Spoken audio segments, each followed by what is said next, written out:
আব্বা কি হয়েছে ক? আমার বেতনটা নদীর 2 মাস পরে পরে বেতন দা একিয়া কামাই নাই খালি দেয়া বেতন দেয়া মরছ। তোমার ডরে আমি 2 মাস 3 মাস পরে পরে বেতনটা বুঝি, এরপর তুমি দাগিয়ে দাও আমারে।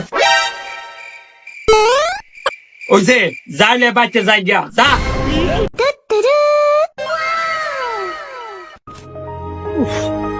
আব্বা তোমার দি বাইক বিচারছি পাইছি না ইয়া হয়েছে বাইরে বুঝি বকছো আর বেতন খুঁজে দিকে না আমার বেতনটা দিতা বেতন কি বিয়া বুটকি দা প্রতি মাসে মাসে বেতন চুদাইছে নদীর ভূতায় ইয়া আর কিনু কাম ফানা একে জ্বালাই গেছে আবার হে আইছে হেন জ্বালাইতো বেতন দা।